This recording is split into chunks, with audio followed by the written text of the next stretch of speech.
So guys, here we're with another episode today with the co-cast, and today's a special episode. So introduce the people, who you are, what you do, where you're from, how old you are, everything. And I'm CP. I'm from Minneapolis, from the Midwest. Now I live in Charlotte, North Carolina. I went to school out here, just moved back here recently. My full-time job, I work in finance. I know that's exciting, but I'm also a content creator, YouTuber, podcaster. And we just met not long ago, so excited for it. So talk about your podcast a little bit. What do you do? So podcast is called 100 Conversations. Started out as a, conversation with one of my homies. We used to do Google.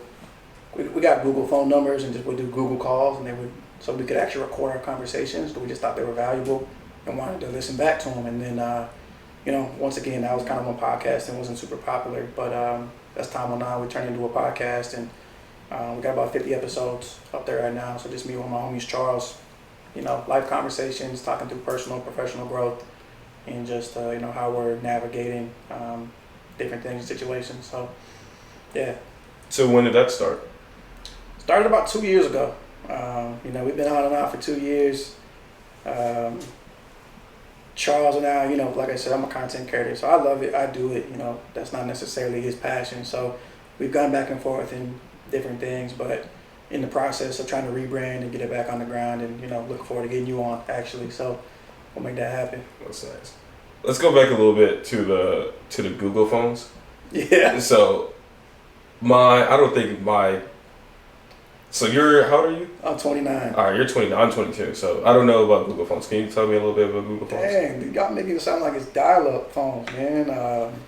So basically, we were trying to figure out how to record a regular phone call, and we did some research and found out that if you got a Google Voice phone number, you could get that for free. Like, it's just an app, and you can record your phone calls. Mm-hmm. So we just call each other on through this app essentially, and just allowed ourselves to record our phone calls. We would have, we'd talk for 2 hours, and we'd have these recordings we could listen back to, but we had nowhere to put them, and didn't have anything to do with them. But yeah.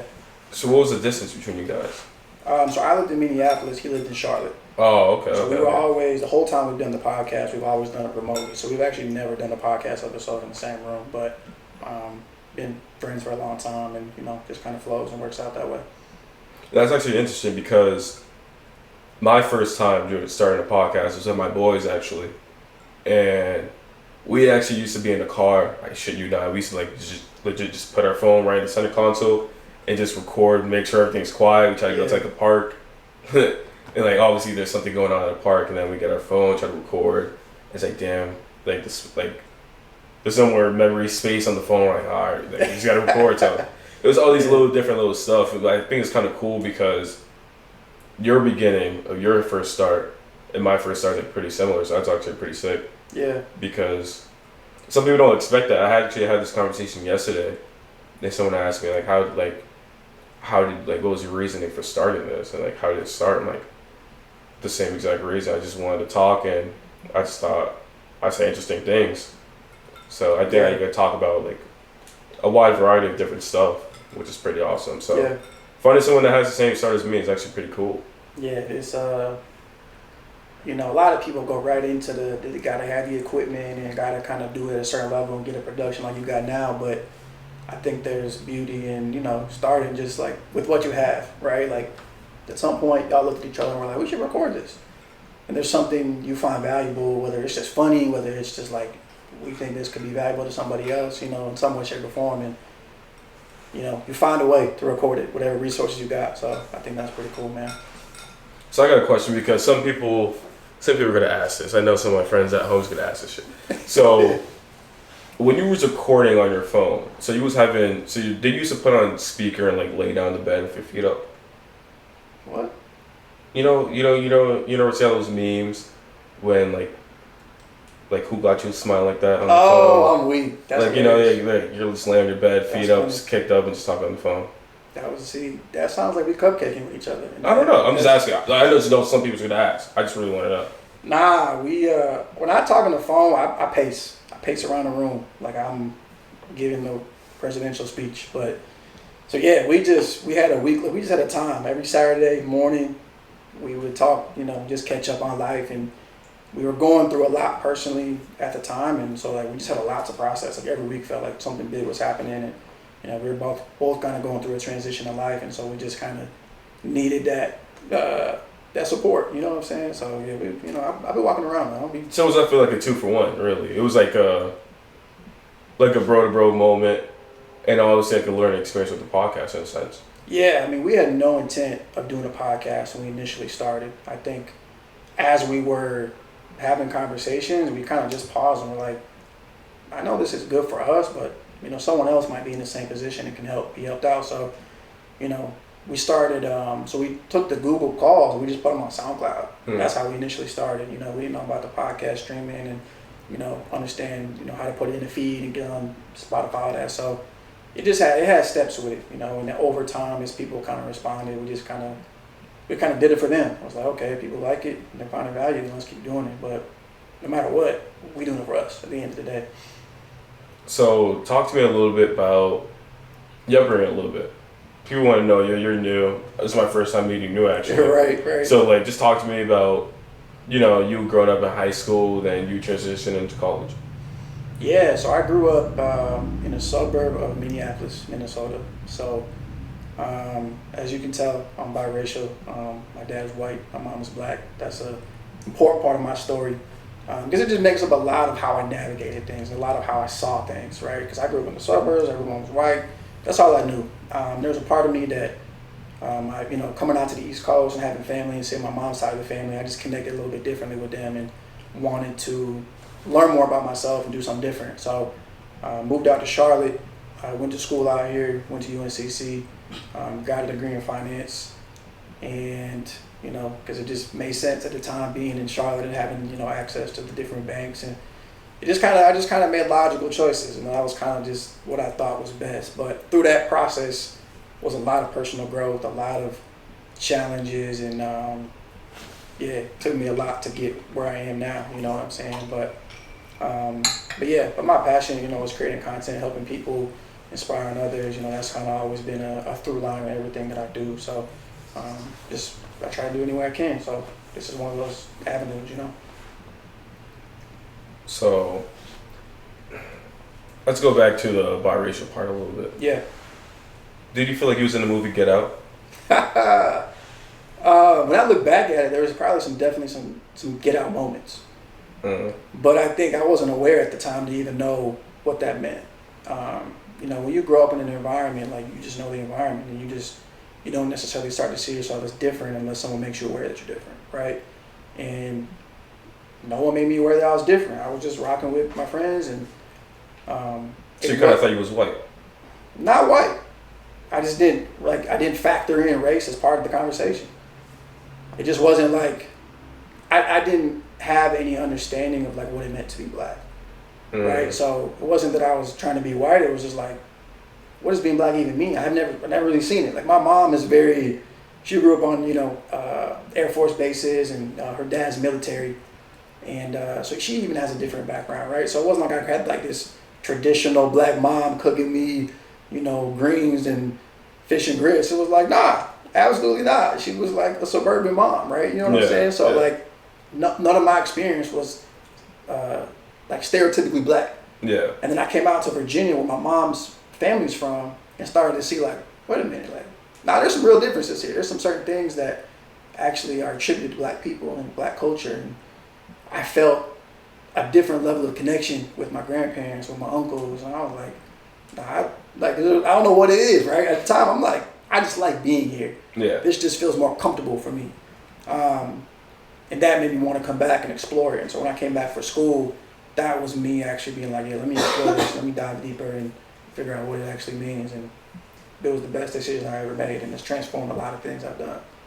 Yeah, I can imagine that. You're in Minnesota. Yeah. As long as you know black people in Minnesota, I know that for a fact. I don't hear no shootouts in Minnesota, none of that stuff.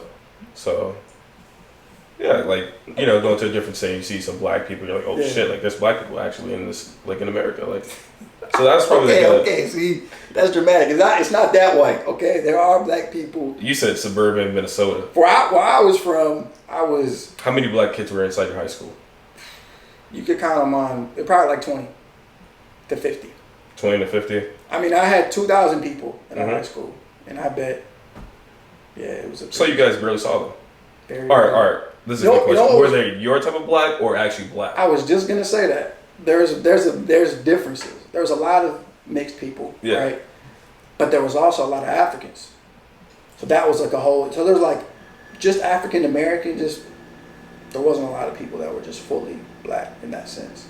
So you saw different types of people, but it was different. So it took me a minute, you know what I'm saying?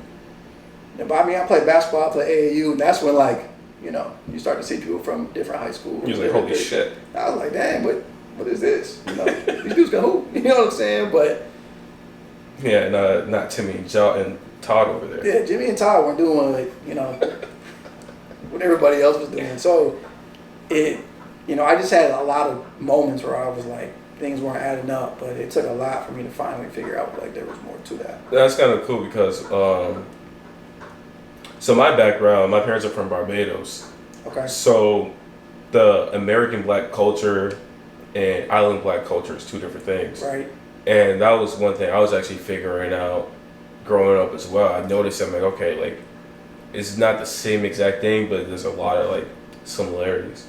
And I was really just going upon that way and realizing like, okay, like I just got to figure this out. Like the history's different, the way some different things, you know, it's more tradition, I want to say, especially in the islands. But it was an experience, and then going to HBCU, going down south, from obviously coming from up north, I realized like, okay, like the history is really different. Yeah. It's really different. It was like it was eye-opening to me. Really understanding again the whole like grasp of black history. Yeah. And knowing how, like truly understanding like being African American. Yeah. Like, yeah, I am one, but it's different from if you're in a different household. Yeah. Because obviously, if you're Islander background, it's gonna obviously be different from, like you said, from the typical black household. Yeah. And it's just different things seeing that. So what was like some of the different? So you said your mom was in the Air Force. Her dad was. Oh, okay. So how was that? How was living with your parents? How was your situation with that in your household over there in Minnesota? You know, my mom and dad are very different. They got divorced when I was about 14. But yeah, they just navigated things very different. My dad is white from the farms of Iowa. You know, graduated a class of like 15 people.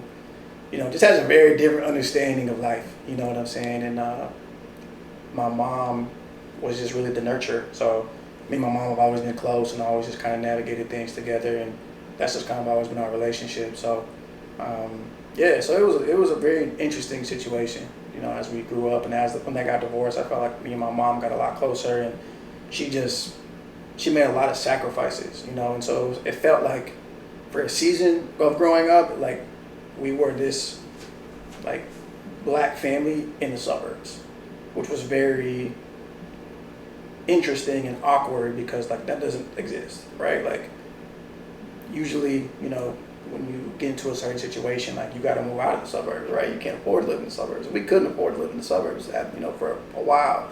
But my mom didn't want us to change schools, have a new school district, all that kind of stuff. So like she made a lot of sacrifices to keep us there, and that just gave me a different respect for her and for, you know, just how we navigated things. But yeah, it just kind of shaped my desire to want to continue to know more about me and kind of what makes me me. And it's been just super glad I came to Charlotte. You know, ended up just like you know, if I could look at my friends from high school, they're all white. Our friends from college, pretty much all black. And I think that just shows like the tale of my life and how it shaped out. You know, I pledged Alpha and, you know, being, you know, in the fraternity and just being in that college culture. Like it was a whole different experience. And I learned so much about black culture, but also myself. And, you know, it's, you kind of always navigate like fitting in. And I don't know if it's been like that for you. Like, did you, like, you know, when you look at you wouldn't be like, oh yeah, it doesn't fit in. But like, did you have moments from, you know, being from an island, you know, feel like you're fitting into like African American culture in the U.S.? Or you just like, yeah, or you just kind of blend in when you got here? it was more when I heard certain stuff, I was like, oh shit, this is different. Like, Yeah. Like, it wasn't like, oh, I don't know, but there was a lot, like I said, there was a lot of similarities, so it wasn't like very, very different. It wasn't like, oh, like this is way different. I don't want to be a part of this at all. But like everything has its own mix and twist. Yeah, for sure. So it wasn't even anything. It wasn't anything bad. But definitely, one thing I could say that was really different that caught me was probably food. For sure. Yeah, I could definitely say it was the food that really threw me off a little bit. But coming down here though, well, actually no, I got a question for you actually. Yeah. So coming down south, how quick did they call you white boy? Wow, that's crazy. So I know it was quick for me. As soon as I talked, they said, "All right, yeah, your ass is white." Dang. It was interesting. Like, there was a few moments that I had, like, just based on how I was dressing or how I was carrying myself, that people would, just call me out. But it's different for me because it's like, because I'm mixed, it's like they don't have to say it. What do you mean? Like, for you, it's like they have to, like, no one will call you white about they looked at you. For me, I could actually, depending on the situation, they might look at me a little different. They could look at me and say, "Oh, the way I dress, if I dress a certain way, but white ass." But I think like that's why it's more of an insult or more like a joke that they say it to you. Versus me, it's like I actually am half. I actually am half white. So like, what are you saying? You know what I'm saying? So it's kind of a weird thing. Like I've been called everything: Puerto Rican, white, black. I thought he was Dominican. I'm not gonna lie. Yeah, that's what I'm saying. Dominican. Like I've gotten it all. So it's always been like the first question people usually ask is, "What are you?" It's actually like before they even go there. But yeah, so I think that's kind of why I didn't have that as much, because it was just like, oh yeah, we just already put him in that category, so we ain't gonna say nothing. But, so, college a little bit. You pledging.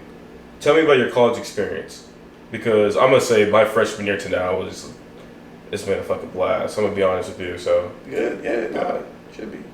I loved it. I loved my experience for the most part. Freshman year was just like I was just doing everything because that's what I thought I was supposed to do. Was like doing drugs, like everything as in like doing everything without drugs. Drugs. Not like that. Just more so like saying yes to all the opportunities, like going to all the parties and going to all the events, and like I just was like if I'm gonna be in college, I'm gonna be in college. Like, you don't know what to expect. You just know you're supposed to have fun. So I just did all the things I thought I was supposed to do to have fun, but I didn't do drugs. But we drank a lot, right? You know what I'm saying? But we really but it was a learning experience because it was like, I think it's a test of your value system. Like when you're in high school and when you're raised and you had your parents and all these different support systems, and you think you have a set of values, when you get to college and you have the independence, it's tested quick. Of like, what do I actually believe about certain things? How do I believe I should act? Like even like you saying, do you do drugs? Like for me, it's like, nah, I don't do no drugs. I wasn't about to do no drugs. I was never in the cards for me, in terms of like anything crazy. But like, for some people, that was part of the experience. But for me, it was like one of the values I maintained. But there was a lot of values that I thought I had that I was like, nah, you just learning and exploring. So it was a learning experience along the way.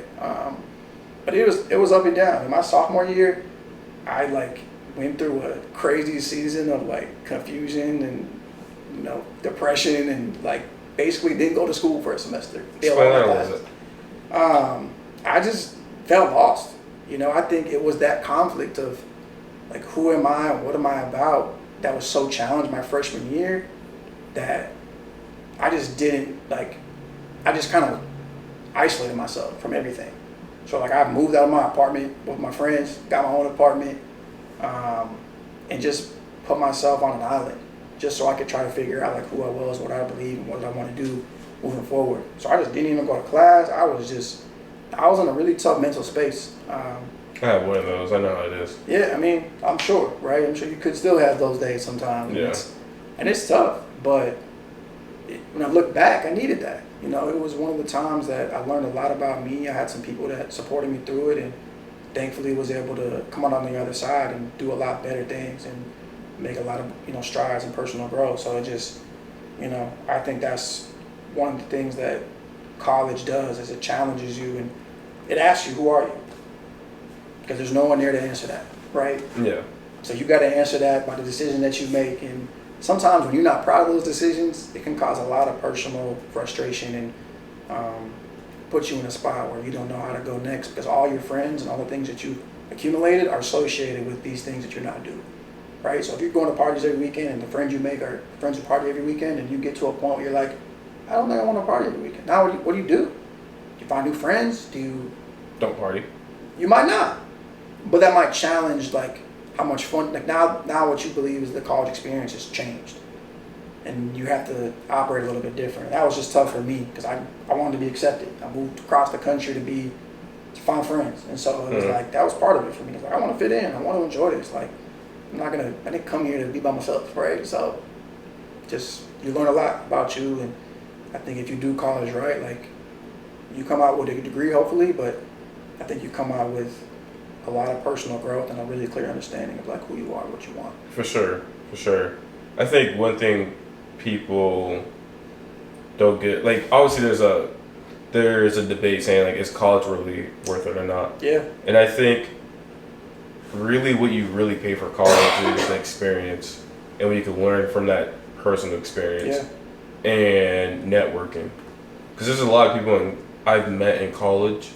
Honestly, if I didn't go to class that day, or if I didn't just attend that school or attend university in general, I would never be in the same position I am in today. Yeah. And that wasn't off the classrooms. I'm not here off the off of fucking Facts. Finance and accounting and like entrepreneurship 101. Like, Facts. well, but you know, I'm here off of my own strength and meeting people. Yeah. And networking. Yeah. So that's one thing I could say, like, okay, like, yeah, you don't really need the classwork, but that's a whole debate. But at the same time, like, college is really great for a lot of different things, and I honestly think it's like really worth it. A lot of people should do it if you need to, but everyone's path is different, of course. Yeah. But I want to get back to your situation a little bit. So, tell me if I'm wrong. So yours is you're too white for the black kids, too black for white kids. To an extent, yeah. I mean, that's what I felt for sure.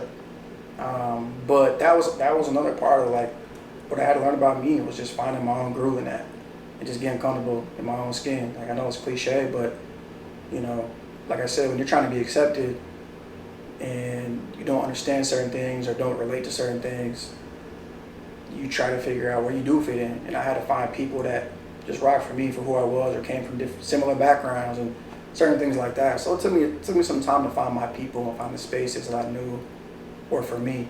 But I had a lot of trial and error and a lot of times where I was like, you know, I definitely don't fit in here. So that's actually good because a lot of people feel that way about themselves in college, especially around like my age group. Yeah. Or even now, like older, later on, it doesn't really matter. People are still trying to find themselves. During that situation, how were you picking your friends? Like, what were the things you were looking for to pick a friend group or the people you want to hang around? Yeah, initially it was just like I was, you know, I lived in I started school I was majoring in engineering, so I lived in an engineering dorm, which was 98% dudes. Yeah. Like I'm pretty confident there was like 3 women in the whole building. Which once again, this is not traditional for a lot of people. It's not traditional, right? But so that in itself was demographic. Then you go another layer. How many black engineers are there? 5 in the whole building.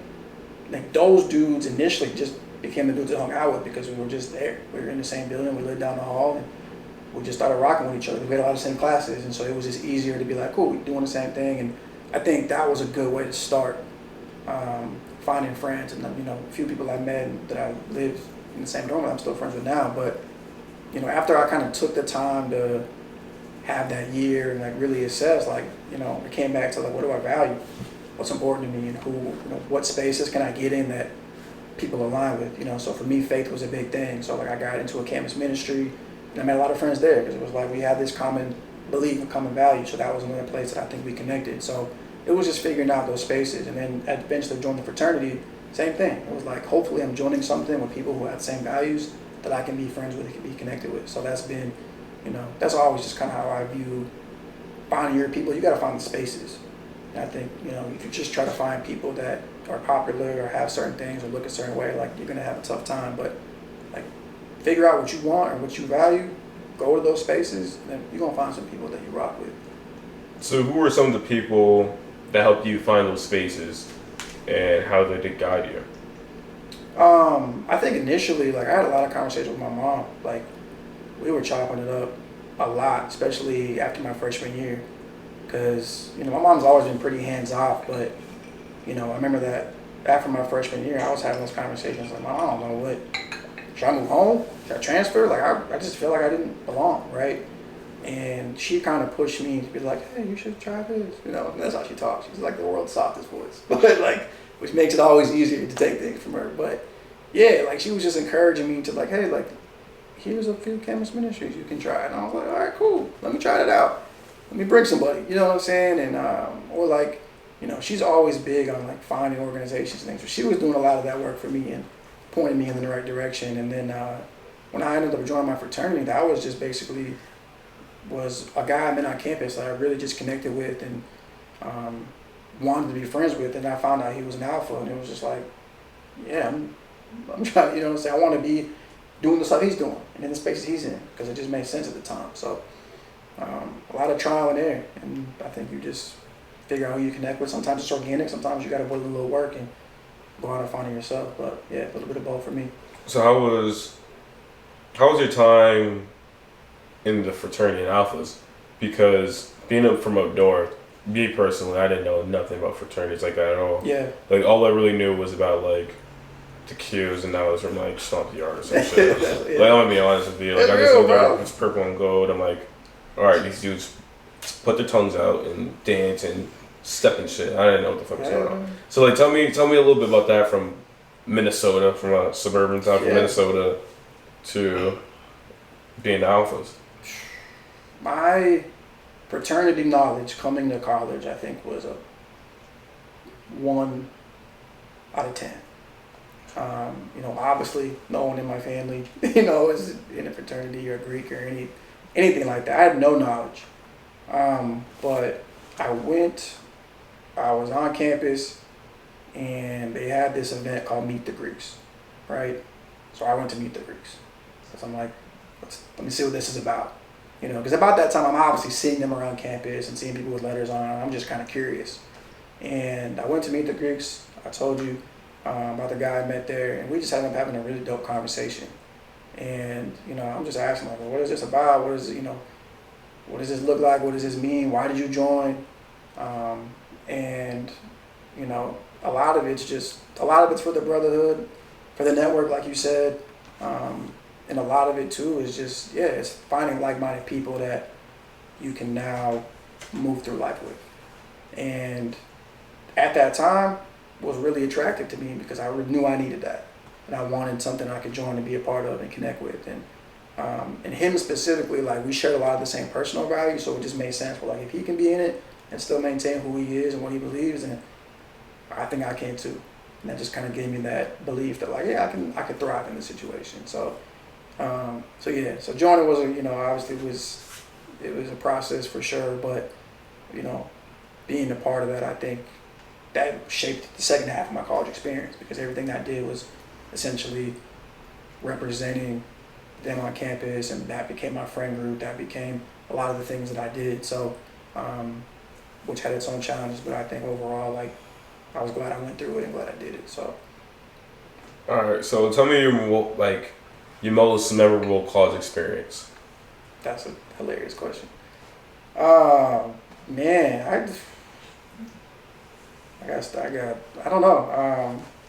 I think for me, there's nothing that, like, pops in my head. I just think that. So you were boring? I was kind of boring. Or I had a lot of good events to choose from, and I can't pick one. It's one or the other. But I mean, I had a lot of great experiences. Like, a lot of fun, just basic stuff. Like, I partied a lot. I made a lot of good friends. Had a lot of tough times. Like, it's hard because it all blends into, like, a season of life for me that was life changing. So when I look back at college, I don't like, oh, look at this moment or this day, but I can look at it and be like, dang, like, where I started and where I finished was two different people. 18-year-old high school grad versus 22-year-old college grad was like, you know, little dude to like mature adult, prepared, you know what I mean? Confident in who I was in a very different way. So it's hard for me to look back at one different thing, but man, I think I look back, it's just a blur of all the things that just good and bad that changed me in a lot of ways. So Do you think you was living in the moment back then? I was. I think I had no choice, you know, like college is weird because so much of it is like you're trying to think about what you're doing after. Like you're kind of put there to figure out what next is. Like we all know we can't stay here forever as much as we like to. Some depending on how you're navigating college, right? If you're loving it, then you may want to stay there forever. But it's like this mini training ground for life. Like you're put on this place with all these people that are in the same age, in the same life situation you are. Like that doesn't happen ever again. Like when you go to your first job, like it's people from all walks of life, all different things. Every space you go in forever for the like moving forward is just you know. So it's like it almost feels fake. Like we're in this miniature world of people that were all in the same exact walk of life, you know. So it's such an interesting time that I feel like you look at it, and like I said, you're always trying to look to the end of it. But I definitely was forced to live in the moment because what I was experiencing in real time was like stuff I'd never felt before. And I think you probably felt the same way where you're like, you're put in situations you've never been in. Oh, yeah. You know? Sure. Like, legit, like I say this every single time, but like a year ago today, I would not expect this at all. Yeah. Like if you told me a year ago, yes, like, oh yeah, you're gonna be in a podcast and you're gonna, you know, yeah, you're just gonna just have conversations with people. What the hell are you talking about, dude? Like what? Like, no. Yeah. I'm over here to play football. right, like, right. What are you talking about? I'm not talking to Mike and shit. Facts. Like it's not me. But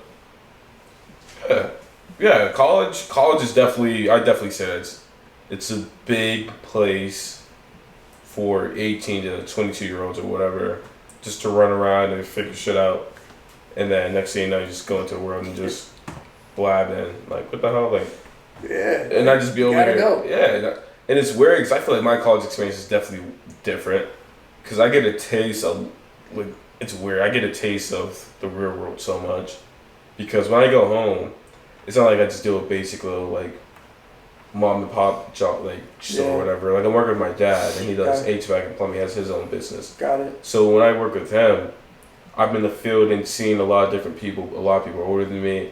So seeing someone my age, I'm like, oh shit, there's someone around here that looks like me. Like same age group a little bit. Yeah. So seeing that and just being in the world and like this is not a college setting. This is this is some grown people shit. Like I'm over here next to box of 18-year-old James. I don't know nothing about that. Shout out to Jameson. Yeah, no, fuck them. Let's not a free shout out. I'm so weak. But you know, it's just like, what the hell am I doing here? Like that's why I be thinking. I'm like, oh, like I'm doing something. I guess I'm growing people shit and growing people business somehow. I was like, I guess I'm growing, right? But I know, just college is definitely a big bunch of baloney though. So it's I mean, I think when I remember, like when I graduated high school, it wasn't an option. It was like, you're going to college. That's what you do. That's how this works. And I think, you know, obviously your generation, the fact that like it not even being the option now for y'all is very different. Like, I feel like that messaging of like, yeah, should you go to college or should you not? Does it make sense? You know. I got a question actually. So when you just said you automatically knew you was going to college. Yeah. Everyone in your school thought the same way? 100%. And you went to a predominantly suburban school, like a suburban school? Yeah. Mine was not like that at all, which is like kind of crazy because I talked about this with a lot of my white friends, a lot of suburban white friends. Yeah. And they said like, Fred, automatically you knew graduate college. I mean, graduate high school, you're going into college. No bits of maybes. If you don't go, you're fuck up automatically. And you just go right in. And where I was from, you didn't. Sometimes there was a lot of people that just didn't even know. Yeah. Like I know so many. Like one of my boys, he actually FaceTimed me and asked for some advice. And I asked him like, why you didn't do the SATs or whatever. And he was like, bro. He was like, he didn't even think he was even gonna be. This was even an option. He didn't even know he was even gonna be there a few months ago. Yep. So I was like, damn, like this is really crazy. Like the social economic class and 100%. what at times like how we pursue college and what we think about college is two different things. Yeah. And I think that's actually pretty wild. And I always try to find that connect and disconnect. Like, why? Yeah. And it obviously go back to your background, if your parents went to college or not, and all that other stuff. So Yeah, which like they didn't. Like my dad, I mean, high school was it. My mom, both high school grads. But my grandfather, like being in the Air Force, was like big on college. Like y'all need to go to college. You know, obviously Air Force pays for yeah, you know school and like so you know he had that experience and he had a master's and so he was like big on pushing us like y'all got to go to college. Y'all see how y'all parents you know ended up essentially and so it wasn't you know so I just knew I had to figure how I was going to go to college. I think a lot of my friends knew how they were going to college because their parents were college educated and I think financially could probably support it in a different way, but I just knew like I had to figure it out. But I was going. I never thought about not going. I just knew I was going to go and go from there, you know. So tell me about the transition coming out of college to the real world, because a lot of people go in that blindly. Yeah. And it can be scary, you not know. And it's just some people have to do a leap of faith. They really don't know because they're really just by themselves. Facts. So how was that for you, and what could you figure out, and what's some advice you give to the people? Man, that transition is crazy because, you know, what we just talked about, like the transition from high school to college is crazy because of level of like just independence and Yeah. the stuff that you can now do is crazy because like you're still like 18 is young. I mean, obviously you are an adult, but like you're still young in terms of life. And so now like you're just having full independence. It's crazy that you could just, I can do whatever I want now, right? And now I'm in an environment that has a lot of things I can do. So going from college to the real world, I was blessed in a few ways. One, I had a job lined up before I graduated. That was big for me. Gave me some level of security. But how that job panned out says a lot about how prepared I was because I started that job right after school and 3 months into it, I got fired from my first job. How did you do? I just sucked at my job. What did you do? Like, what was your job? I worked at a Big Four accounting firm, so I did like IT auditing there. Which I did it right. I went to school, I got my degree in finance, I got a job at a prestigious accounting firm. Like on paper, I did everything right. Mm-hmm. But I had no idea why I did any of it. I didn't love finance. I had no idea what I was about to do with this accounting firm. Like none of it was what I had no internal connection to any of it, but I just looked around the room and was like, well, they're all applying for this, so I gotta apply. Like my classmates are going to these interviews, I gotta go. Like it just, I didn't know. Like, cause my parents weren't giving me that direction because they had never been there either. Like my dad drove a truck, right? So like, I wasn't calling him, asking him what I was gonna do. Mm-hmm. You know what I'm saying? And so it's like, I didn't have a lot of direction. So I had to do a lot of trial and error and didn't have a lot of people to ask those questions to. So, but I just knew I was going to figure it out. And so, you know, when I got out of school and got that job, I just like fell on my face. I was like, one, I hated it. I absolutely was miserable doing it. And I just could not figure it out fast enough. You know, it's like a super high performance environment. Got tossed in there right after school, and I was like, yeah, no, this is not it. So that was tough. You just got tossed into the fire? Just tossed in. Like, you know, they just expect you to, let's go. Like, in college, you can not go to class. Like, you can put 75% effort in and be okay in college. And I did, to be honest, but that wasn't going to fly in the real world, right? And so I think for people that are trying to make that transition, like, I think I would approach it the way I make any transition. Like, I don't think it's any different from anything else. Like, I think a lot of it just comes with like how aligned you are with what you're about to do.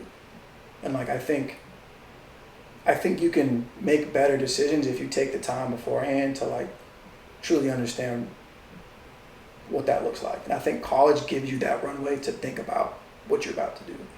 But a lot of times we don't think about it until it's graduation next week. And so, because that goes back to the question about going to college and to begin with, right? I think it's just really figuring out what do you want to do. And than just making a decision. So, for me, if I were to go back, I wouldn't do anything different. Like, a fall on my face after school was a blessing for me because it woke me the heck up. I was like, yeah, this is the real world, bro. Luckily, like, you're still kind of like in the college phase. You got roommates and the rent's cheap, and so like it wasn't the end of the world for me, But it woke me up really quick to realize, like, yeah, nah, you got to show up every day and figure this out in a different way. So. So you just like skipping work? No, I went to work. Oh. I just was really bad at my job because like I was doing essentially like IT work, but I got a background in finance. I don't know how I even finessed it. I kept wondering how I got there. So you was really just out there just bullshit. 100%. I mean, I was, bro. I got the job just straight out BS in interviews, which I had the gift of gab, which was what I was good at. So I could go to an interview and I could make friends and I could connect and I could rock with the interviewers. And there wasn't anyone who looked like me doing what I was doing. I was the only black person in my orientation. We went to Dallas for orientation. I was the only black person at the orientation in this whole place. And so it was like, well, that makes sense. Well, you know what I'm saying? Like, we gotta get like 1% diversity, so something. But like, yeah, I could just talk. And so I got there and I'm just like, man, this is interesting. And I got to work and was like, this is not it. This sucks, period. You know what I'm saying? But yeah, and that just kind of took me through a whole nother journey. But in that, I found a lot of things about myself. And so it's like, I don't know, man. Life's funny the way it plays out. But so how was the corporate world like? Was it like The Office? If you watched The Office, I still work in the corporate world, so I can't even. I'll speak to how it is in general. But I would say it depends. To some extent, yes. A lot of office dynamics are the same as the show, right? A lot of it's just there's personalities in every corporate office. So I think that plays out in a lot of different ways.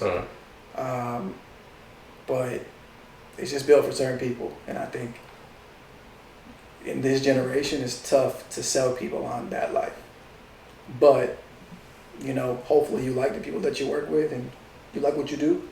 And that's enough to make sense of it. And I think if you don't have those two things, or at least one of those two, it's going to be tough. And I definitely had zero of the two because I hated what I did. And I didn't like the people I worked with because I didn't, they were like Harvard grads. And I was like, okay, we can't relate. So, I mean, yeah, you can. You guys both went to college. We did. Just a different type of college. Like, they just were always in a certain tier of, like, a certain level. You know what I'm saying? I feel like I said, I just kept wondering how the heck I got there. That was the question I asked on a daily basis. But I mean, you got there. That's all that really mattered. That's facts. It worked out. Just little BS in and a little favor. So talk about your podcast a little bit more. Yeah. I want to hear more about that. So dive in a little bit more about the topics you really like talking about. Yeah. I mean, as you can tell, I just love like personal growth. It's always been my through line through everything that I do, all the content I make. It's always centered around just getting better. Because for me, there's just something in me that just no matter how hard it gets, I just always want to be better and will be and figure out what that looks like. But our kind of tagline is helping thinkers and feelers become doers. So I'm more of a feeling personality. My co-host Charles is like a thinker personality. Mm-hmm. So we kind of talk from that lens where he's the thinker. And so we kind of talk and say, okay, how do we approach situations as a feeler or a thinker? So for example, we talked about people pleasing. Why do we people please? What makes people want to be a people pleaser? How do you overcome that? How do you work through that? And really breaking down the dynamics. Because I think a lot of times it's oh, well, just, be more confident or whatever. A lot of stuff is basic, but we try to really dissect things and give definitions so people can have clarity around why they do what they do and how to make changes. We did a conversation with Charles's wife. We talked about relationships, marriage, the dynamics between that. But yeah, it's just it's something that helps us to document our own growth, but also hopefully helps people understand as this type of person, how can I make sense of my own life? And how can I I think clarity gives people power. And I think if you can just give someone a little bit of clarity, around something that they're struggling with, like, it's not about me giving you the advice or like, this is how you should do it. It's like, if you have the power now, because you have the clarity, you can decide how you go about it. But so many people, I think, struggle to make good decisions because they just don't have clarity. They're just confused. And hopefully we can just say that one little thing that's like, that's it. That's why I do this. That's why I people please. Now they can go to work and go back to their friendship and be like, no, I'm going to stand firm in what I want because I understand myself better. So that's our heart behind it. That's always been it. So that's yeah. So you guys are like philosophers. we try to be. We just try to use the gifts that we have and our own thought processes, you know, to share that with other people. And if it's helpful, great. And people will disagree all the time. It's not about us being right or having the answers. We're having a dialogue. We're working through it in live, right? The same way we're talking now. It's like, let's take a topic, let's just talk through it, and hopefully somewhere along the line you connect with it and make sense of it. But if it doesn't work for you, that's all right. We're cool with that. But yeah, that's, you know. Well, I just think it was pretty sick because how. Actually, no. Let me tell you a story, because the phone call. Yeah. So the phone call you actually gave me was actually on the documentary that's gonna be showed on whatever soon. You're big time. Yeah, it's gonna be. Yeah. Well. That's fire. I mean, a little bit. Yeah. 22 cool. with a doc, bro. Just saying. That is pretty sick. Let's just. Oh yeah. That's on the resume. Yeah, I got that's like fire. that shit. Hell yeah. But yeah, so I have a doc and all that stuff, and it's not done, but it's gonna be great. I can't wait for that to come out. And the time that you called me on it, it was so funny because I'm like, damn, I haven't had this podcast even started or anything yet.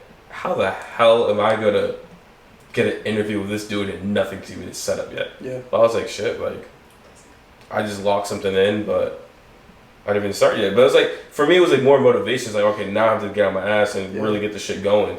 So I had a plan, but it didn't start yet, but I just knew it was gonna get there sooner or later. And I was really thinking, I'm like, damn, I really can't fuck this up, because that would be stupid if I just locked in a, you know, this podcast right here, and I had no podcast to go with it. So I'm like, what the fuck? I'm like, oh yeah, this is crazy. Turn it up a little bit. Yeah, but it's actually pretty sick having you on and listening to some stuff I can really relate to, and it really understand a different aspect. You know what I'm saying? Like, for me, I hear like a light skinned version of myself a little bit. If I had to think of myself light skinned and shit, I'll be like, all right, like this is like some of the stuff I'd be saying. Yeah. Because I have a few of my boys that they'll be saying the same exact stuff as you, and they're light skinned, so I can understand and relate to some of the stuff because I hear it and I'm like, all right, like yeah, this is relatable. But really, tell me more about growing up. Because obviously you're 29, I'm 22. Like, you know, you're 7 years older than me. Yeah, 7 years. Yeah, it's pretty crazy. It's a lot of life happened in that 7 years. So, tell me how you were as 22. Like, what were you like at 22? 22, yeah, I mean, I was basically just graduated college. And I was, you know, I think it was interesting because I came into college very, like, confident in who I was to an extent. And a lot of that was challenged through a lot of different things. And so coming out of college, you know, I had a different level of confidence in who I was and what that looked like and how I was going to go about life and the new friends that I had, you know what I'm saying? So I think I was still very aware that I didn't have a lot figured out. But it took me a long time to give myself grace for that. Like, it's still something that I deal with. Like, when you're so driven and growth oriented, it's hard to forgive yourself when you don't perform the way you want to perform. Right? When you just know the level you can be operating and you don't operate at that level on a consistent basis, how do you reconcile the difference? Right? Like, when you go out, you know, well, when you play football, you know what I'm saying? Like, and you know you can go out and operate at a certain level and you play less, you don't play well. It's like, how do you reconcile that? Because you're like, well, why?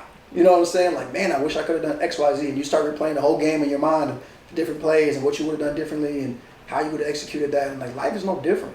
You look at your life and you look at the relationships that you've been in, you look at the jobs you've had, and you're like, man, I wish I would have executed this and this, da-da-da-da. And so I think the only way to actually learn from stuff and apply it is to forgive yourself for messing up and being okay with it. I was not okay with it. I was like, nah, bro, I should have done this. I should have graduated sooner. I should have done this. Like, I was just frustrated with myself all the time, which doesn't help you play better the next game, right? You can't go into a game thinking about the last one and how bad you played. You just can't do that. But that's how I live my life. And it kept me driven, but it also kept me underperforming. And that was the phase that I was at 22. It was like, man, I just wish I was further. I wish I was doing more. I wish I was more consistent. You know, and that mindset kept me going, but it kept me stuck too. Because I just kept beating myself up instead of just living free and being like, yeah, bro, you're 22. It's cool. It's like, that's my thing. For any 22-year-old, it's like, bro, you're good. Like, especially knowing what I know now at 29, like, I thought the world was over when I got fired, bro. I thought I just missed. I dropped the whole ball. It was like, bro, you played it right. You got the degree. You got the job, and you dropped it. Now what? And it took me a minute to like finally land on my feet. I had to move back home. I had to do a lot of different things, right, to even get to that point. That's why me and Charles started doing the phone calls because I was going through it. For real, like that's how it started. That's why I knew it'd be valuable. Because I was like, no, I'm living this real time. I need to put this on wax because like someone else is about to go through something and hopefully they can. On what? On wax, like record it. Huh? You know, like when you record a record and they say, well, let's put this on wax. Let's record this. It's okay, man. All right. Maybe I'm old. It's fine. But yeah, like that just gave me the mindset that it needed to be recorded because it was like so raw at the time. Like it was like, nah, I've never been the person who's like, let me just speak from the mountaintop to people and tell them what they should do with their lives. I'm always the guy in the trenches like, nah, I just went through this. This is how I navigated it. This is where I went wrong. Hopefully you don't make the same mistake. But the emotions behind what I talk about is always real and relatable. That's what I try to do. So yeah, bro, if you're 22, it's just like, forgive yourself for the mistakes you made and trust that it's gonna get a lot better. And there's a lot of hope and opportunity in the future. Because, like, 7 years is a long time. There's a lot you can do. There's a lot of changes you can make. And the number one thing that I think I would say is, like, growth looks different than what you think. Because even when I was 22, and between 22 and 29, externally, my life isn't that different. I still work a corporate job. Like, I'm not married. I don't got no kids. Like, life is a lot the same.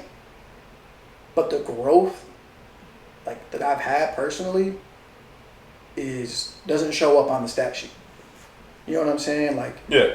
I think that's the thing. And I think if you really look at your life in a different lens and understand that, like, nah, I'm not where I want to be externally, but internally I'm more prepared to get there, you'll have a lot more joy in the process because you'll understand that, like, nah, I'm not there, but 22-year-old me couldn't do what I do now. Because, like, mentally and emotionally, he couldn't understand it. Like, he just wasn't, it was still learning. But the things that I'm doing now, how I'm navigating my relationships, how I'm navigating my job, it's a collection of all the things I picked up. And I had to pick them up, one way or the other. You know what I'm saying? But you don't know that. You just think that you're messing up. So, yeah, just understand it won't look the way you think. And that's a good thing. And you'll get there, you know? Were you one with the ladies at 22? Where was I at with the ladies? I was, 22. I wasn't serious, really. You know, I wasn't serious about ladies in college. I had a relationship I was on and off with for a really long time. Situationship. How long? Too long. Nah, low key, bro. It was like almost, like 9 years, bro. Yeah. Told you. Yeah. Shit. You wanna go down that path? Hey. But nah, which is like that's a whole other thing. She had you whipped that bad for 9 years? First of all, these are choices that everyone makes. It's I think. Yeah, she had you whipped. See, no, you're wrong. That's not. It's 9 years. Yeah, but like. It's almost a decade. First of all, number one, The situationship doesn't like it was just wasn't a committed relationship. It was A situationship. it was just a comfort zone for both of us. And I think it ties back to what I've been talking about. Is like as you're going through life and as you're navigating things and as you're struggling, like we all cope some way with our emotions and what we're dealing with. Sometimes we do drugs. Sometimes we might play sports. We might, mess with the ladies. We might do whatever. We're going to find something. And for a long time, that relationship was like that comfort zone for me. That's what I cope with. So her cooter cat was her safe space?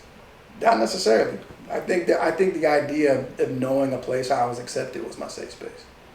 Like I told you, like I struggled so much. So her room was your safe space?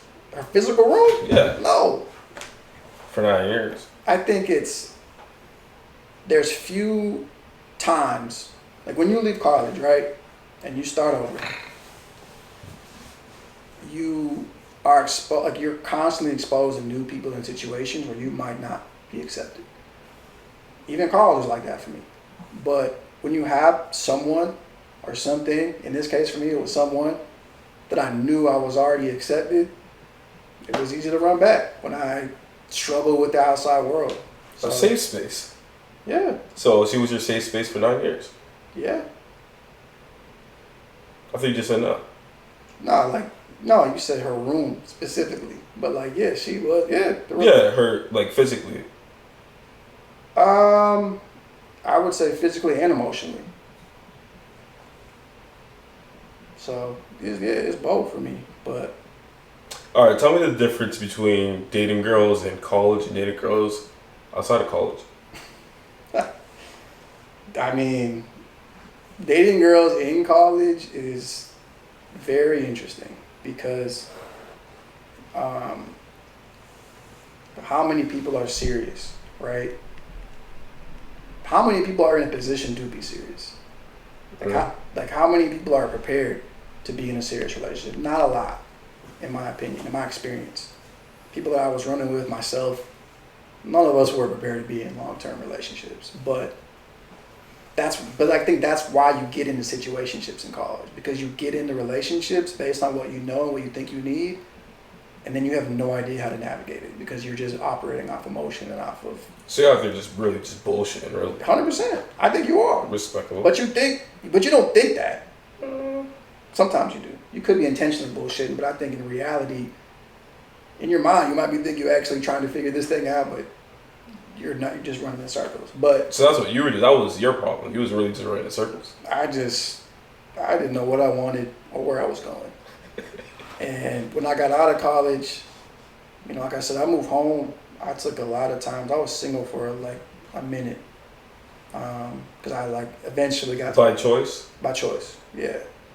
I just was single and took some time to really evaluate and think about some things and to do some self-work and get myself in a position, because I knew I wanted to be in a relationship at some point. So I knew I had to do some work and spend the time alone and figure some things out. But So you're a lover boy. I mean, you can say that. No, I'm just asking. What does that mean? A lover boy. What does that mean? Let's be clear. Someone that wants to, settle down, wife, kids, cuddle up. Yeah, that sounds pretty good. Talk about feelings. Not all the time, but yeah, hopefully. You're not a lover boy? You don't desire to do that at some point? I don't know. I think I'm more of a boats and hoes type of guy. Forever? Some people can tag along on the boats and hoes, So you're thinking that you'll never be married with kids? I never said I won't be married with kids. That's what I'm saying. Or you're going to be a boats and hoes guy with a wife? See, that's different, but more power to you, bro. More power to you. So, all right. So some of the things I try to tell my boys, some of them are a little bit younger, or some of them just don't understand between dating girls in college and dating girls outside of school is You gotta take them out on dates. Like that's the actual thing. You gotta like Facts. do more things. You can't, you just can't go to the room and just. So like both of you trying to those go. might be able to. I don't know how that works. But I feel like it's not too much dates you got to go on at that point. But Nah, you gotta do some stuff. I'm not getting into. I don't want to like have some nasty girl like, oh yeah, just take off your pants and that's it. It's that so easy. if you go on a date with her, she's less nasty. No, but She can if she's like off rip, like she's like, hey, just come over. Like I know her ass just wants to, like, just get on her knees and that's that. But the crazy part is that's what you want anyway. No, it depends. I'm going for the experience. I'm experiencing like on a date. But like but the end goal. Yeah, it's a smash. Yeah. Right. So why go on the date if she wants to smash and you want to smash? Why does she nasty? Because she to give wants it, to smash? no, I'm not saying she's nasty, but it's giving a fair shot. Because you never know what you get out that experience after smashing. Maybe she's a cool person. And you smash again? Yeah. Okay. Dang. I mean, I get it. I've been there. But I guess the reason that I'm a lover boy at this point is like that gets old at some point. And there's this less like, I don't know. I guess for me, what I find value in is like at some point, like you want to actually have a connection with somebody. And I think Yeah, you can make a connection that way too. you can make a connection, but it's shallow. That's all it can be. See, that's the difference. Not everyone's the same. I mean, I legitimately do not believe you can have a beyond like a deep relationship if it's just physical. If it's not, no. So, obviously, if it's just physical, at first, it can lead on to other things, is what I'm saying. It can, Yeah. but it's tough. If it's just physical, then obviously... That's how 99.9% of situationships start and end. It's two people who started smashing, kind of liked each other, were comfortable hanging out around each other, kind of became friends, kept smashing, and now they don't know how to stop. So you're telling me off rip, you're going to look at a girl like, I'll date her. Let me talk to her. Is that your way of talking to a girl first? Wait, what? Like, you're just looking like, no, I'm asking. No. Like, when you look at a girl... I'm saying you don't ever think that? Why the hell I'm going to look at a girl like, oh my God, I'll date this girl. Like, I'm going to look at her and be like, damn, she's hot. Like, yeah. Like, and let me get to know her after the fact. Like, that's the first time looking. I don't know her personality. I'm not going to say, I'll date this girl because of her looks. Wow. That's what you're doing. You're just dating. Like, oh, I'll date you because of your looks. I mean, attraction starts the process. Yeah. Right? Yeah. To initiate the desire to get to know them. Mm-hmm.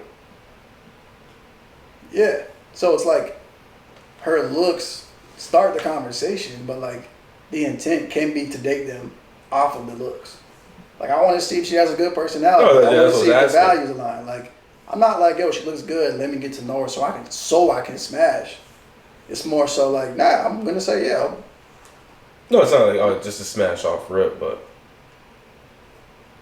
I just feel like I mean, when you're looking at women through a long-term view, that is kind of how you look at it. Like, yeah, I would take her on a date and see where it goes, and hopefully we like each other and we align on some things and enjoy each other's company and build from there. Mm-hmm. And keep going, and hopefully, but it depends on what your goal is. At the end of the day, what's the end destination? That's part of what you talk about. Yeah. What are you looking for? That's my thing, bro. From college to real life dating, the number one thing is just understanding everyone's intentions, like, and being honest about yours. That's all I'll say. Like, because at the end of the day, in college, a lot of people have short-term intentions, and that's fine. Like, were you honest? No. You had to say no. I had to think about it. There was probably times I was and times I wasn't. I mean, I probably played both sides of the field. But as I grew, I think that's the whole process. Like how I grew, like that's a form of growth I had in my mind. I started out probably just not knowing, doing whatever, right? Just being, to me that was immature. But as I grew, I understand the importance of honesty and clarity, and that's how I started moving. But was not day one, nah. So I just think as you grow, you treat situations different, hopefully.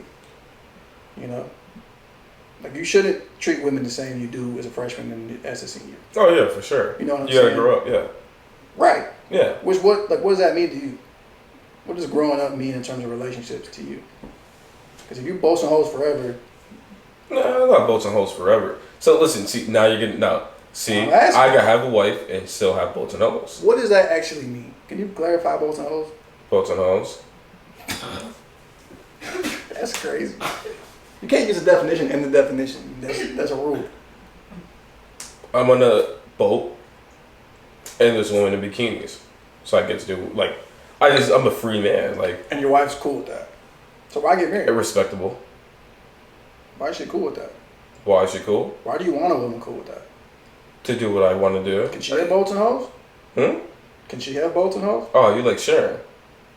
Whoa, first of all, I'm talking about can she have boats and male? Yeah. Why would I? No. Why though? Like, So you have a double standard. just double standards in life. How so? What do you mean? How are there double standards in life? Give me an example. Like, for example, you probably could pull the white card and I can't.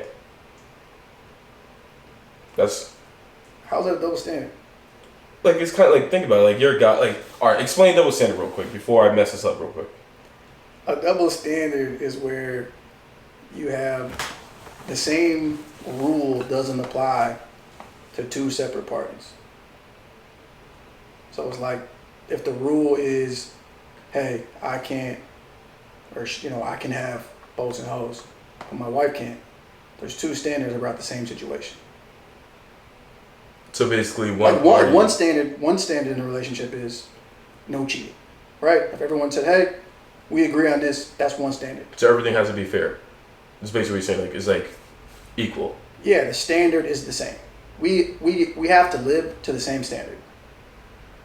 Like you don't get to operate at a different standard than I do because you're a man. Now that's a double standard. But let's see, you got a job. You said earlier you got a job basically because you're the only black person there. Obviously I don't know that. That's a double standard. That's cool. I'm not saying that double standards don't exist. Yeah, I know. I'm saying double standards exist. I'm just saying yeah. you believe that why would you want to be? You don't have like shit like you give them an option. I'm not saying like we're all the beneficiaries of some double standard somewhere, but I don't believe they're good, or you should want to have them in your life. It's nice though. It happens. Like I'm not gonna change the rules. No. You're making the rules though. That's what I'm saying. I'm making my own rules of my life. Yeah. That are double standards. That's part of life. No. It's a part of your life that you're choosing to make based on what you believe. It's not just like you can't just say, "Oh, it's life." It's part of life. Yes. That's true. I could take it out of my life if I choose to. Yes, I understand that part. I'm saying it's only part of life if you choose in this circumstance. Yeah. And I chose it to be part of my life. Right, which is what I'm trying to clarify, that you're okay with the double standard in your relationship. Yes. On my part. But no, why the hell she wants boats and dicks? Like, no. I just find that odd. How is that odd? That she has to look at you every day. No, she doesn't have to look at me every day. I'm not gonna be like, oh, just shove it in her face. No. Regardless. Yeah, do you eat chicken every day? No. Alright. Like I said, if you're just you're a lover guy, I'm a boats and hoes type of dude. I'm not. Yeah, no. It's not a judgment. It's just more so. Yeah, no, it's not. I just want to clarify why you choose to operate that way, and why you choose to operate that way. Because I know how I am, and so what? Okay, what's the benefit of the woman? And you get to have boats and hoes. Why is she married you? What benefit does she get from you that she would put herself in a situation where you have multiple? She gets whatever she wants if I'm happy. She gets whatever she wants, but if I'm really, really happy, the world is yours. Okay, so those are the benefits that she's getting. Well, out of that situation, but there's obviously more benefits from that. Okay, so you just have to find someone who's cool with that. Yeah, it's not hard to find people it's obviously not an easy thing to deal with. Yeah. Yeah. So why would you want to put someone in a situation that's not easy to deal with? I mean, I get put in situations that aren't easy to deal with every day, so. You do. Yeah. But why would you want to put someone like it's like when you work for a boss that you hate and you become the boss you hate. Why? Why is that the best move? I never had a boss I hate. That's great. You liked all your coaches? You liked all your professors? I see what you're saying. The principle is like, just because it exists and it's unfair to you, why would you want to be the one to put that on other people if you now have the control? Because you do. Like, what about you wants that? What about me wants it? Yeah, like what? Do you get joy out of that? Out of joy out of doing what I feel like doing? Yeah. Okay. That's the type of man you want to be? Yeah. Okay. I mean, that's all that matters. I mean, I'm 22 now, so things could change. They will. Yeah, I mean, I don't know. I believe so. You really think so? Yeah. What kind of dog you want? I have a cat. So you're a cat kind of guy. Grew up with a cat. Got a cat. What's your cat's name? Theo. He's awesome. 7 months. Yeah. Nah, I think for me it's interesting because, I mean, one, I don't know what I thought at 22. Mm-hmm. So that's part of it. So I think it's interesting just to like hear how you think and how you process things and, you know, how you look at how the rest of your life might go. And at the end of the day, like I said, it's not me judging or critiquing or anything. I just think it's interesting to see how you think and why you think the way you think. Because my hope and belief that, like, especially young black men, like, I just think there's a lot, you know, hopefully that we don't put back into the world that does get put on us. So, like, it would be so easy for black men to be a lot of things that the world is to us, right? Yeah. And we all have to choose to do one or the other. And it doesn't make anyone a terrible person if they choose to operate a certain way, but I just think we have an incredible opportunity to hopefully change some level of the future, you know, and put some good out there and you know, do things differently than has been done to us and that we have seen, because there's so much things that just aren't beneficial to us in my mind. So that's just how I think about it. And like I said, I mean, I'm... So you're like more of stopping the, what do you call it, single parent household. Do you think that's a problem to start up a single parent household? That's one of them. That's definitely one of them. Yeah, but if you give them an option, like, it's up to them. It's not like, yeah, I'm shoving it down your throat, so like it's forced upon them. No, and that's the thing, bro. Like, I'm not saying, like, I mean, if you find a woman who's down for that and like the situation works out and it makes you happy, carry on. Like, you know what I'm saying? Like, that's where I'm at. But do I think, based on my value system, is the best path for you or her or your potential kids or whoever else is involved? No, I don't. Yeah, that's why there's different ways to do things. Like, no, you're right. That's the whole point. That's the beauty of it. But would you want your daughter to marry someone who has both hoes? Probably not. It's most likely that it could be a possibility. Like, it's a possibility. It can't happen. The question is, would you want that? Would you be happy if your daughter came to you and said, "Daddy, I married. Look at him." If it's the best opportunity for her, is that what you're saying? Like, if it's the best opportunity, like, I can't stop what she's gonna do. This is not about what you can control. If she's dating, if the person's great for her, and that's one of the things she has to deal with, then hey, like, what can I say? Like, if she's happy, she's happy. I'm happy for her. She's happy. Is if it's in a respectable manner and they agree to the terms of how it is. What? Yeah. See, you built different because I couldn't.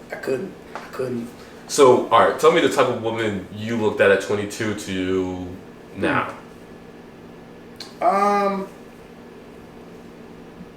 think like when I don't know, like when I approached women at that time, like at some point I had to form like some non-negotiables, and I think at that time I didn't have too many.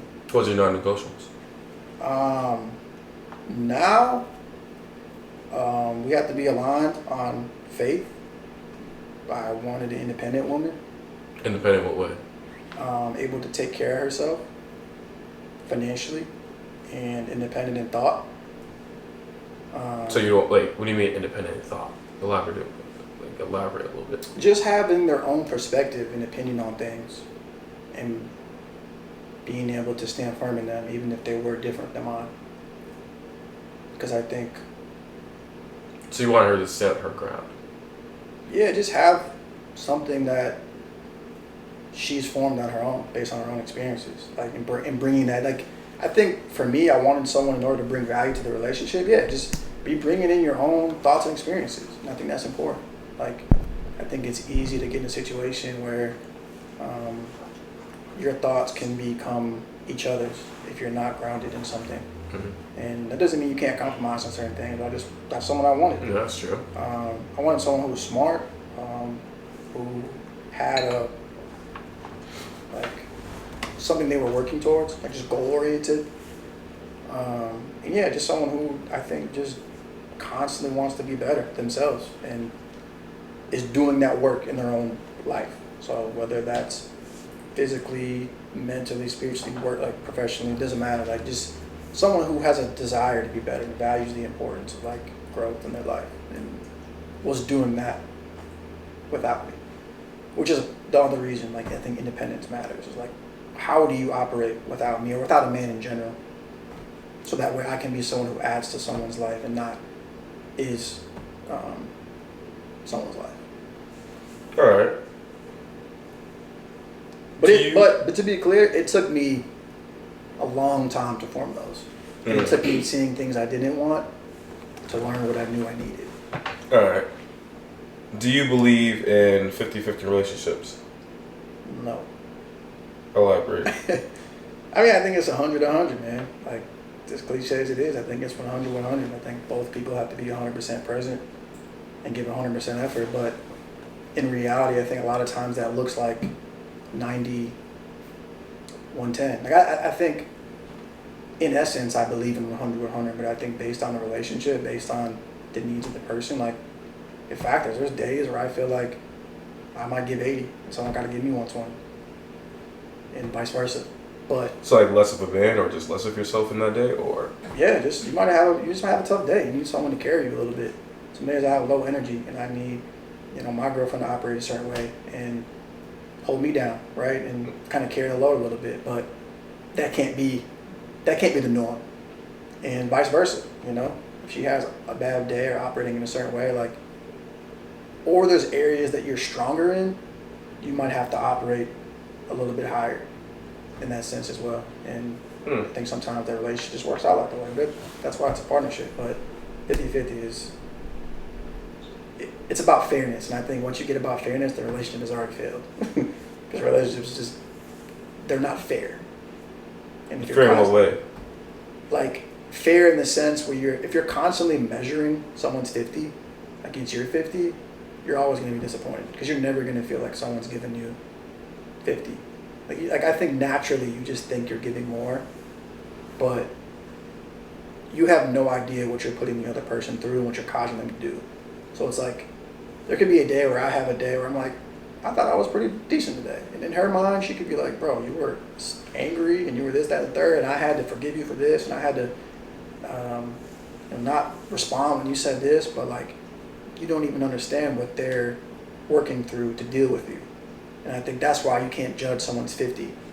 And I think that's why when you think about 50-50 relationships, it's just never going to be fair. And you're always going to be counting the rights and wrongs of the relationships. And when you get into the scoreboard situations, you're already set up for failure because it's never going to read what you think it reads. Do you believe in gender roles?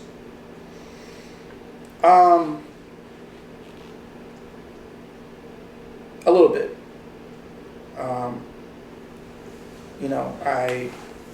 I believe I take on certain responsibilities as a man, like just to be able to. I think it's more of a desire for me to be able to like do the, cliche things of providing and protecting. Like I think that's what things that I desire to do as a man. But like I said before, I think there's certain the whole like men wearing the pants. Like I just don't necessarily align with that all the time. Like I think. Elaborate. Yeah, kind of like I was saying. I just think like there's certain things that my woman is gonna do better than me, and I should let her do it better than me, and not lead in areas where I'm weaker, and certain strengths that she has that are stronger than mine. And I think men, we have to be humble and realize that like, it's just like I think about sports all the time, where it's like, you know, if there's something someone does better than me on the field or on the court, just because it's not my position doesn't mean I should do it. Sometimes we have to change personnel. Sometimes we have to, let someone do what they do best. That's how we win, is hopefully allowing people to do what they do best as much as possible. And so if my woman does something better than me, I want to let her do it. And I want to be humble enough to not be like, oh, I'm the man, so I should do this. Nah. Let's say she's really good at numbers and she wants to manage the finances and I suck. Why would I be like, well, I'm the man, I got to do this, but we're not paying our bills because I suck at it, and she's sitting over there with things that she could be doing well, but I'm not because of the roles I put in place? That don't make sense. So it's just like, do you want to be successful in your relationship or not? Do you want to allow this person to operate on what they're good at or not? And I think just allowing them to do that is the best way. So what happens if your girl's a better leader than you? Well, how do you literally? I think it's broad. Like, I think it's lead in what? Lead in what situation? What happened, quote unquote, where the paints in a relationship? I just think a lot of it's situational. Like, I think as a man, I try to always be, like I said, I think I just lead in my strengths. Like, I tend to be someone who's big picture, visionary, looking for the future. That's the things I'm going to do. But, like, is every man like that? I don't think so. And are there women who are really good visionaries that should be doing that? Yeah, I think so. But it's not, I don't ever have those moments where, like, I'm the man, I need to do this. Especially if I'm not good at it. I think that's stupid, frankly. And I think that's unfair to someone else who may be good at something. Like, I just think logic has to come in here at some point, and like, we have to realize that it's not just a hierarchy. It's, I want to, and I think women feel good when they do good things they're good at, just the way I feel good when I do things I'm good at. So why not let people be happy doing what they're good at? All right, let's put you in a situation. Let's do it. So you're with Jessica, right? You take Jessica on a date. You go to Ruth Chris with Jessica. Jessica offers to pay. You're letting Jessica pay? First of all, I do have a girlfriend, so I can't go out with Jessica to begin with. So she wouldn't allow me to do that. But nah. It's for me, like, I always offer to pay. And that's because Offering and doing is two different things. I will pay unless my girlfriend is adamant on me not paying. But my default is to always grab the check, because that's just what I believe my role is and something I desire to do. But I don't do it out of obligation. I just do it because I want to, and because I can, thankfully. So, but other times when she's like, no, like, let me, I'm going, like, you know what I mean? Like, yeah, I'm okay. I'm not gonna fight you. But, all right, pre-relationship Christian. Yeah. What were you doing if Jessica offers to pay? If I'm going on a date with someone, I'm paying for it. Like, I think that's only right for me. Yeah, I'll be honest. Like, I think something that really shaped me in my dating was my uncle. When I lived in Virginia for a few months, I saw him go on dates, and I saw him always grab the check, and I saw him open doors, and I saw him doing things, and I wanted to do that. Like, that was cool to me, to see how he operated and how he provided for his woman, and I wanted to be able to do that. And I wanted to work to put myself in a position to be able to do that. So that's what I do now. Because I doesn't think it makes sense for me to ask someone on a date and be like, can you pay for the date I asked you to go on? That makes sense. No, it doesn't. Like, they agreed to go on a date with me, like, I feel like I should pay for their experience. That's just how I operate. So I would. All right. What about, let's get a relationship about this. Let's say you're single at this time. Okay. And you've been meeting this girl and you guys been talking. You guys end up being in a relationship. You guys end up loving each other. What's your thought process about bills? Give me an example. Like, how do you split bills? Do you pay 100% or like how's it split across? If we're not together? No, if you guys are together. Wait a minute. So we're... You guys are in a relationship. Okay. You guys are in a relationship. You guys living together. Got it. Yeah. How are you guys going across with bills? I mean, that's a tough one. Well, I mean, I've never lived with anybody, but if I did, and that situation occurred, it's very hypothetical for me, but I think it depends on what the agreement was up front. Because I think if we're in a relationship and before we got into it, right, let's say I'm going to pay the rent and she's going to pay all these other things. I'm not going to be like, okay, I'm not paying the rent anymore because I committed to paying the rent. So like my commitments aren't attached to the relationship necessarily when it comes to finances. To me, those are separate in that instance. Because I think it's very unfair to put someone in a position where it's like, okay, we're not together anymore. Now figure it out. Because they only agreed to move in with you because of what you committed to. So I think you got to honor your commitments at the end of the day, whatever that looks like, until they're expired. So basically, it could go either way. It could, but yeah, I would just say whatever you agree to, you keep that agreement. Well, all right. I'm just not like splitting like groceries. Like, you know what I'm saying? Like I'm not gonna like split random stuff or like the stuff you want to buy, but like the things I committed to paying for that are necessities for your life, and I think you got to honor those commitments. Mm-hmm. All right, because I feel like my age group around now is like obviously we're leaving college and all that stuff, and that's one of the biggest talks around this. Obviously, that's more of the trending topics. Yeah. And those are some of the conversations that I've been having on my podcast because obviously, like I said, we're always getting out and we're trying to like some people are trying to figure out girls and understand them like okay, like how do they come out and how do you pursue them? How do you talk to them? How do you, like you said, split checks and all that other stuff?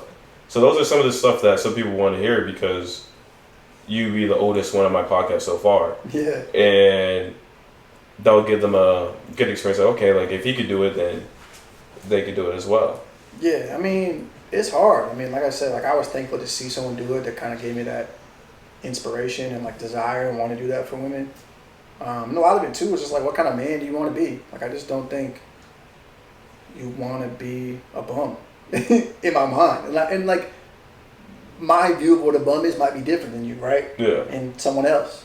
But I just think that like, you know, when you put people into, like if you take someone on a date or you decide to live with someone, like I think you make certain commitments and certain things and you have to honor. And if you choose not to, like that's your own prerogative. But like for me and my values and things that are important to me, like there's no emotional situation that's going to get me out of who I am and my character. And I think some men can get spiteful because of how things play out. And it's easier to punish women, especially financially, you know, because of how you feel. And I think that's why a lot of women, like speaking from my experience, there's a lot of women my age that are choosing to be single and choosing to financially just go harder in terms of just like being independent because of that. Because it's real good men. Because they've dated bums, they've had bad experiences, and they don't ever want to put themselves in a position to not be able to take care of themselves. And frankly, it's understandable. And there's not a lot of trust there. So they're coming in, I don't want to say over prepared, but like they're making sure they're not going to be left hanging by anybody. And a lot of times it's because they've been left hanging at some point.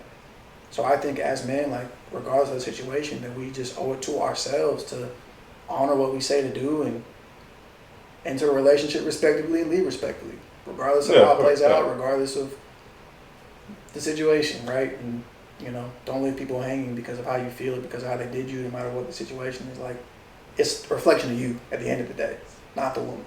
So how you navigate it is up to you and who you are. But for me, it's always been important to be like, no, I'm not gonna do someone dirty. Well, honestly, I enjoyed this episode. Honestly, this is obviously my first collab, and hopefully, I could come on your podcast really soon because this was a great experience and something I can't really wait to like just watch this over again. Yeah. Because there was so many different things, like a lot of compare and contrast moments, and I think it'll be really interesting to watch in a third person POV instead of just being in the moment. But I really enjoy this, and thank you for really coming on to give me the experience and staying true to your word. Like you said, like sticking to your word is always really meaningful, and like what you did is like really appreciated for me. So I really got to say thank you and give your flowers to us. And yes, I do listen to your podcast too. Yeah, you know what I mean? I always got to show support, and honestly, really thank you for this opportunity. Yeah, nah, man. Shout out to you, what you're doing here with the podcast. I think it's cool. I feel like the opportunity y'all have and like the ceiling that you have is just, the podcast industry has grown so much, and you guys have a really unique vibe to it. And so I think like just continuing to be yourselves, whether that's joking, like all the different dynamics you have, I think is gonna go a long way, because people need entertainment, people need inspiration, people need education. Like we need all of it. So the fact that you can do that and bring people on that hit different pieces, like it's gonna be like a go-to place that people can go to get all of these different things. And I think being that is gonna take you a long way, man. So I appreciate you having me. Thank you. And just keep doing what you're doing, man. Because tell the people where you're from. Where I'm from. Yeah. Well, where they can find your stuff. Yeah, Grow with CP on all platforms. That's me. Ironically, right after all this growth talk, but yeah, Grow with CP, Instagram, YouTube, podcast is 100 Conversations. Would love to just talk with anybody, and I just make myself available. So hopefully we can continue the dialogue on and off camera, and just kind of see how that goes. Sure. Thank you. And tune in again. Thank you guys for tuning in for this episode, and like and subscribe on YouTube. Follow us on Instagram at CoCast, and like and subscribe again, and everything else will be in the description. Thank you for coming.